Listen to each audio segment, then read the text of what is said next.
Okay, guys, we are going to take a look at the lineage of Nimrod, and this video is going to last longer than 15 minutes, but trust me, it's going to worth your time. Well, unluckily, I cannot upload longer than 15 minutes since I have violated YouTube's bullshit thing, you know, about 2 months ago, a month ago, and I can only upload just 15-minute length videos. So believe me, I'm going to show you something that is totally controversial, goes against what you've heard before about Nimrod. And when you reach the end of this video, you will ask yourself, how come that there is only one nation, our nation, that speaks in a positive way about Nimrod? And how come that when you hear about Nimrod all over in the community of that being a negative person, a negative or the great destroyer, or you know, son of Satan, whatever that is, how come that there is only 15 million people talk, you know, against this? You know, this is, it is just like when you have one person saying something and stands in front of a crowd and tries to make another 100,000 people to believe what he knows, you know, and just simply tell him what he thinks, that is actually totally contradicting the mind of another 100,000 people. So I'm going to start with a video, and I'm going to show you first. I'm going to read you some words about the Tatosh. You have to know this, okay? This is very, very important. So according to the Roman Catholic priest Arnold Hipoy in his book Hungarian Mythology from 1854, Tatosh was in direct contact with God during the parental period. Now, there is no right terminology for Tatosh. It's like beating around the bush and saying it's a shaman, but it's not a shaman, okay? It's not a shaman, because shamans use drugs to get in contact with the ancient spirits, and Tatosh say that they're not allowed to use drugs or any kind of enhancers, because it will actually it might conjure up negative entities, and you know, the drug abuse or the drug use, and would open such portal that would actually not let him to be in direct contact with the creator. So that is one major difference between a Tatosh and a shaman. Alright, so they never use drugs. They were born pure, and they were selected just like the Dalai Lama is selected. Okay, it's a very big thing, because it's just, you know, it's very essential that you cannot be a Tatosh by will, okay? You are being born as a Tatosh, and it's either in you or not. So let's move on. Once born, the Tatosh had a special mission in life to cure both body and soul of other members of society.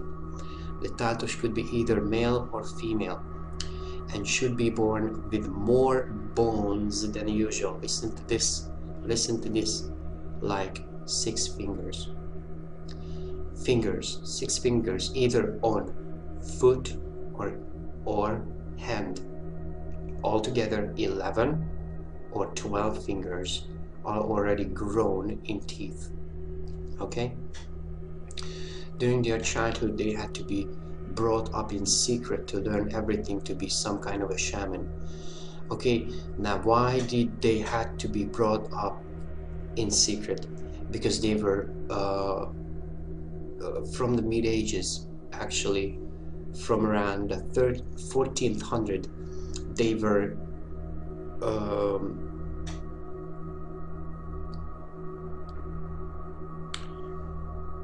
titled as Satanistic and dealing with occult witchcraft.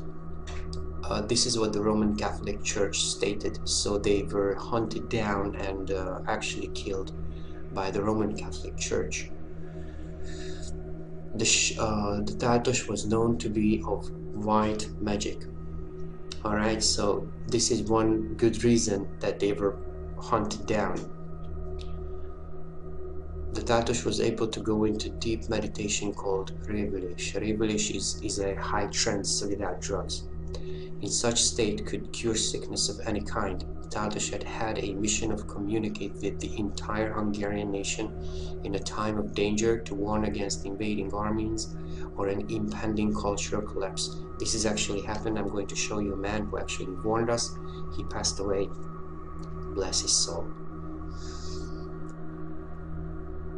Okay, the main difference between shaman and Tartush. The shaman learned to be shaman, while Tartush get their power during parental period. They know everything once born. The shaman use external materials to go into meditation. Tartush can do revelation without anything. The shaman usually do some kind of acting, dancing, mumbling when they're in operation, while Tartush are always without any movement or sound. The shaman tradition is without horse, while Tartush tradition is tied to Tartush horse. We have the sacred horse. The Hun's sacred animal is the stag. You have to know that. Tartush has a personality's mission in life from God. Now, there is one very, very important thing to know. Listen to this carefully. This is what the Habsburgs did. That's why I'm opposing the Habsburg. According to general consensus, the Tartush were considered as a part of pagan religion. Now, what you have to know about our pagan religion is that we have actually predated the Roman Catholic Church in monotheism by thousands of years. You can ask any Celt or Celtic people, they will tell you the same exact thing. We were not worshipping demigods. We were only loving the Creator. Okay, there is a huge difference between worshipping a god and loving the Creator. You can probably make a difference between these two things. All right, it's very, very important. We never worship, we love the Creator. Worshipping, you worship demigods, but you love the Creator because the Creator loves you. There is evidence, though, that the Tartush were still existing until the Habsburg era, when this tradition was terminated by Maria Theresa, made a law requiring that all babies born with teeth or with 6 fingers be reported and killed. Deliberate act against surviving Tartush. Okay, this is true. The law still exists. They did not abolish the law. You can go and look it up for yourself. It still says that if there is someone born in the country with 6 fingers or toes, that finger or toe must be removed, so the Tartush will not be recognized. Okay, but it doesn't matter what you do, because it was just one extra thing that actually was born with them. You don't need to have 6 fingers or toes. If you are born as a Tartush, you are going to be a Tartush for life. Okay, but that was just one extra thing. Okay, so here is one very important thing that you don't know about why people had 6 fingers or toes on their hand or foot. What else is here? The painted ceiling of the church of Székelydersi had a figure with 6 fingers. It was renovated, correcting the picture to 5 fingers. Okay, this is how these guys stomp on on habits, and they basically destroy every root that a nation had once connected to somewhere way back, you know, in time. Okay, so this is one thing you must know is very, very important. Where am I at time? In time. Okay, it's 10. Now we are moving on to, I'm going to show you. Let's hear what Ike has to say. There are just many things I'm going to throw in, and you have to ask yourself why the mainstream people go against so much against. It's been a while. Good to have you on the show, buddy. Yeah, that's Jack. Let's start first with this Columbia Day, this Semiramis Day that is celebrated especially in our Italian community here in the United States of America, commemorating the love, the worship of the Babylonian gods. Well, yeah, and I'm learning even more about the background to that, which I'm going to talk about in Phoenix, but certainly on that level.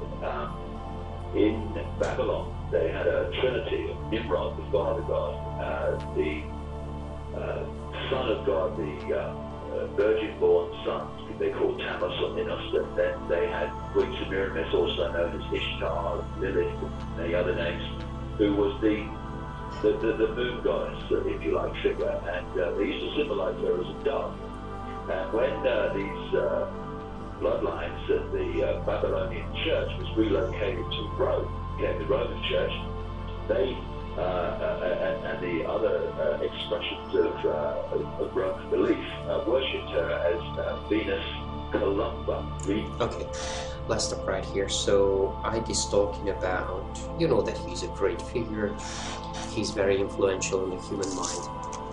So what he said that when they moved the Babylonian church to Rome. Now there is a little problem with this, because there is one thing that no one is actually mentioning, that part of the Babylonian belief was white magic, and there was also a dark magic side, of course, and the belief system and the quote-unquote paganism that they had. Interestingly, what they never mention is that Nimrod had two sons, Hunor and Mogor, and they are the father of the ancient Scythian tribes, Scythian and Celtic tribes.